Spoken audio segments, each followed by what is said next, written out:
Hey my you ladies and my you gents, I'm StevenTocher, and on today's episode of Thoughtful Thursdays we're going to be talking about the exercise ball. Now, in times past, over Season 1 and over the first few weeks of Season 2, I have told you I don't want to be spending any money, I want to keep this as cheap as possible. Well, this is one of those purchases, the exercise ball, that I think is not needful, but it's pretty good to have. In the first 4 weeks, if you've been watching, we've been doing a lot of stretching, and the stretching is hopefully to kind of build up a little bit of strength and work on those stabilizer muscles and open your body up from a lot of walking that we've potentially been doing together. I know that stretching for me is a humongous part of my life, and the exercise ball, because of the different accidents that I've been in, has really helped out as well. It's helped out with building, again, different types of stabilizer muscles and kind of giving me that almost freedom of motion and movement, as I can show you right now. The other things I want to show you in this video are the ways you can also use this exercise ball to burn some extra calories throughout the day in either stressful situations or in just your leisure time. So we're going to just hop over here to the computer, and the first thing I want to show you, alright, is just working with an exercise ball at home. Now you may or may not have heard people talk about this before, but it is a valid or viable option to get an exercise ball and pull it up beside your computer and start typing away, surf the internet, watch a movie, talk to your friends on Facebook. Do whatever you do on the internet or on a desktop, or even if you have a laptop, but make sure it's kind of stable, because the last thing I want you to do is be typing away on your laptop, you make a little slip and bang, your laptop's crushed, or your tablet. Try and keep it to working on a desktop or at least on a table format. Now, before I continue, I also want to say that you should not be substituting an exercise ball for your computer chair. It's just a really good substitute when you're working to kind of, burn some extra calories. When I was crunching some numbers for myself, depending on what I was doing, or if I was just kind of bouncing up and down, or doing just some side-to-side movements, and I can easily still type and get work done. However, I was burning, instead of maybe 120 calories, I could burn up to 200 calories in an hour situation.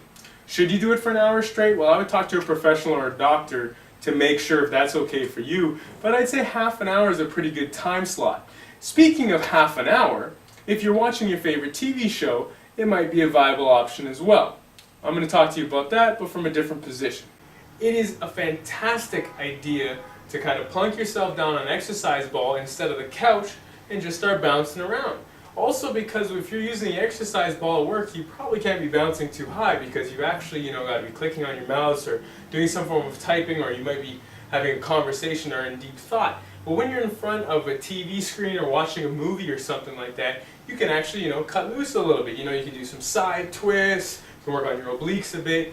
And the great thing about TV in particular is that there are 30-second commercials that come up to around 2 minutes in total, where you can actually do some quick exercises. You can just kind of pop down here, start doing some crunches. You can, like I said before, you can work on your obliques, but you can do like oblique hammers, and you can actually get some decent workouts during that 2 minutes where you might be spending it, going to the washroom, or, grabbing something else to eat. And eating is another thing too, because what do we usually do when we're in front of the TV is eat. Now, I would never suggest eating, right before going on the ball, or eating while you're on the exercise ball. However, if you do it, a little bit before, a little bit after, you're burning some extra calories that you may have not got a chance to if you didn't go to the gym that day, or if you want maybe to eat a little bit extra of that favorite snack that you have, you can, because you're not just sitting down motionless.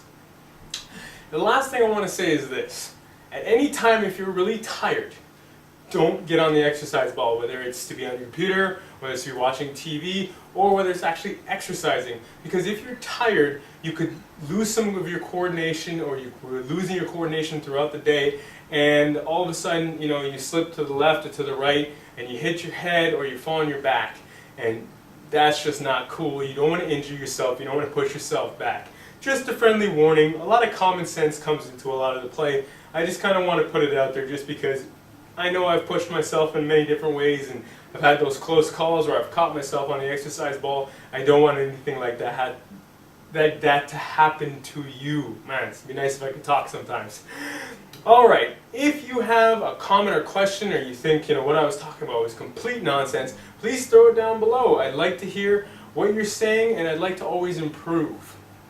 If you have a private message you'd like to send me, I'll try to get back to you as fast as I can.